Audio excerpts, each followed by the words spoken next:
You say you have 4 fighters? Yeah. I got 4 fighters right now that I have signed. Um, we got one, Chris Lovejoy, the 17-0. We got 3 new guys. One is 3-0. One is zero. He's just starting. We'll be going down to Cancun, Mexico. I think the 28 fighting down there. We're gonna be hitting the country. What I want to do now is I want to see if I can beat Floyd's record. Floyd. I was with Floyd in Memphis for his birthday, and he told me that he made $300 million in 35 minutes. So I want to see if I can get a fighter to beat that. If I can get a fighter to make 330 million or 301 million in less than 35 minutes. That's my goal now, is to see if I can beat Floyd's record. Amazing. So I'm looking for a fighter who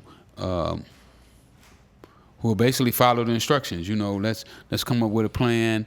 We're gonna be mapping it out and just getting him there, because it's a lot of other elements. Like, a lot of people think with fighting, you just go in the ring and you become who Floyd became. Right.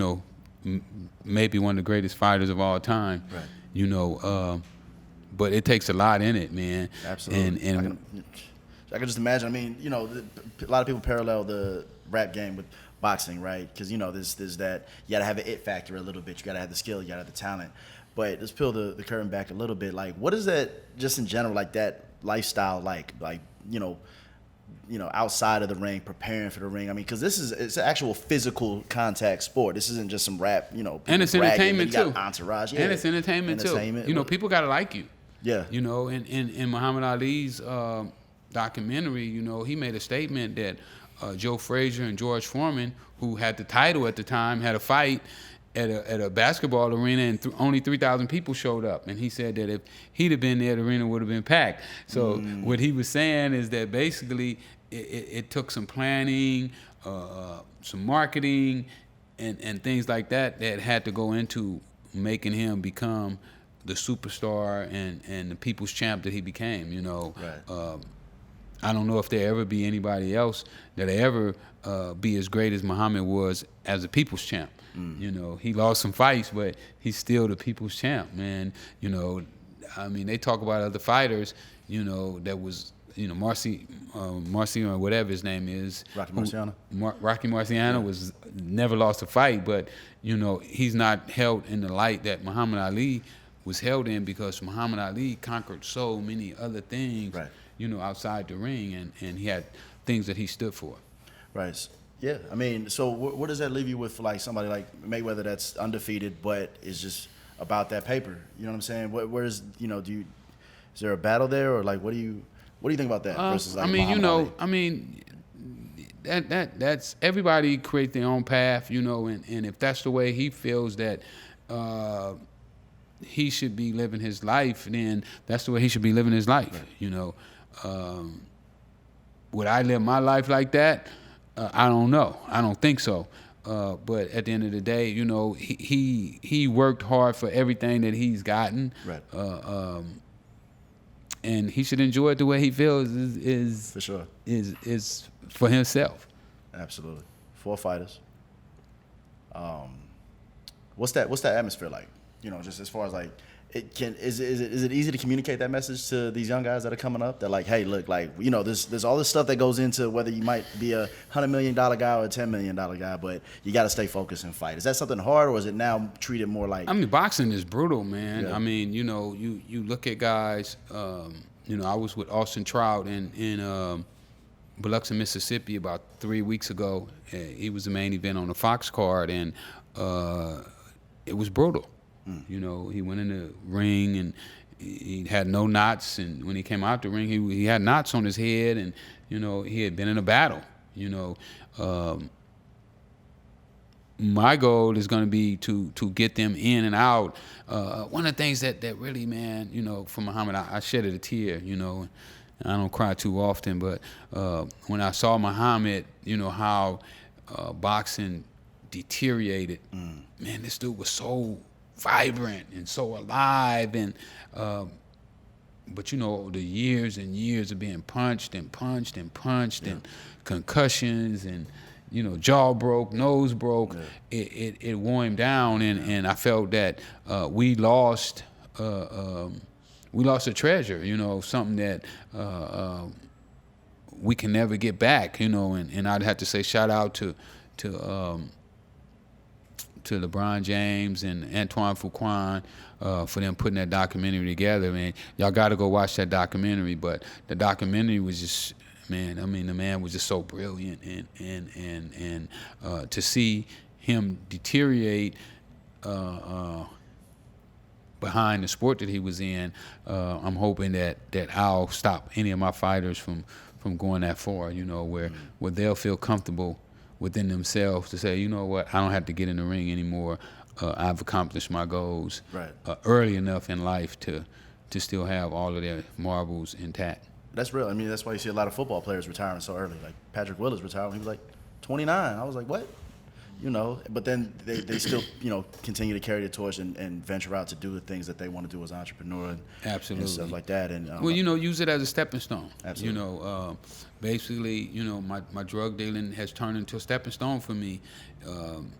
I went to prison for it, and now I'm using that to step on the cellar. I sold drugs and step on the prison, and just keep stepping up the ladder until you ascend to the height that you want to be in. For sure. Now I know we're grown and we're still growing. Is there anything like recently that you learned that made you say like, man? I learn something every day, man. Yeah.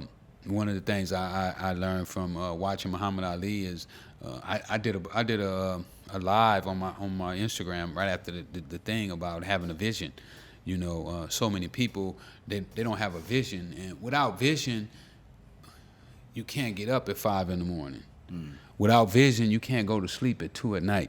Last night I went to sleep about 2:30 at night, but my vision keeps me going because I can see down the line. I can see 2 years from now, 3 years from now. And I don't know if you had a chance, but if you ever get a chance, you got to read the article they wrote on me in LA Magazine, where the guy was talking about he was writing my obituary because I had a life sentence without the possibility of parole.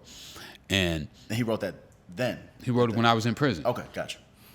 And when he wrote the article, I was telling him about all the things that I'm going to be doing now. Matter of fact, me and his conversation is at the beginning of my other documentary, where he's telling me about, do black people need a leader that's doing a life sentence in prison?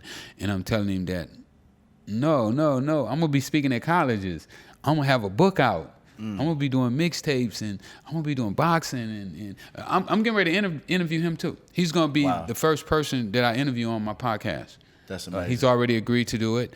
So it's going to be an interesting conversation. He called me in the article the godfather of, is it Foolish Dreams or Foolish Hope? Something like, like. This was in the article. It's in the article, yes. It's documented. Right. He recorded. Just like baffled, like, damn, he's acting like it was over with, but the end is just the beginning for you. He had me gone. He said this was my obituary. In the article, it talks about being my obituary. So y'all got to go check that article out. The article is dope. Jesse's a hell of a writer. I love him. You know what I'm saying? But we want to search that. What's his? His full name or what? Jesse Katz. Jesse Katz. You can get the article at LA Magazine. Probably go to lamagazine.com and you can check out the article. A sleeper though too. It's another sleeping article, just like my book is a sleeper. But in that article, I was literally casting my vision. Like artists will say that they know they're going to be stars, but their vision don't show that. Because if you see yourself as that, you start to work as if that's who you are. Right. I'm working right now as if I'm making $1 million right now. That's why I work so hard, because I know that the money is going to come. Yeah. That the fame is going to come if I put in the work. But if you say you're going to be something and you don't put in the work, that's nothing. Where can we find you, stay up to date with everything that you got? Well, you can get my books at freewayRickyRoss.com. Also, you know, my new sweatshirts is out. They dope, too. You know what I'm saying? You need one of those. I'm going to go get one. Keep talking. All right, you can go get my sweatshirts. They dope. My full clothing line, we'll be in high gear in another year or so. I feel like we'll be in super high gear. The quality is like off the chains. Ain't no cheap. It costs. It costs. But that cotton too. Feel that cotton. That ain't no cheap cotton, man. I ain't giving y'all nothing cheap. If it's cheap, you can go somewhere else and get it. I'm gonna give you good quality at a great price. That's how I sold drugs. Great drugs for a good price. That's what you're doing with the game. Hey, I was thinking that too. You talking about, yeah, you know, I'm printing these books and distributing them cheaper than anybody else. I'm like, see, that's experience. But right a great there. product though. Yeah. Great product. I ain't cheaping you on your product. See, some people, they want to cheat you on your product. They want to give you something that ain't nothing. No, not me. I'm gonna give you great product. So you can get my books at freewayRickyRoss.com. Also, check me out. I'm doing my blogs. I'm on my social media, on my Instagram, my Facebook. I usually do that 2 to 3 times a week, where I give a lesson about something that touched me that day or the night before or the day before, whatever. But you can get that on all the social media. It's Freeway Ricky. Just check me out, man. Follow me. See if I'm lying. See if I'm telling the truth. And I'll see you soon. I'm coming to your neighborhood. Hey, High Off Life TV. It's your boy Mike Sick, half man, half amazing, half Filipino, Z Rich. We out here, man. Drop a comment. Follow Ricky. Grab the books, man. 21 Keys of Success. Also, the Untold Autobiography. Check out the documentary. All that good stuff. Till next time.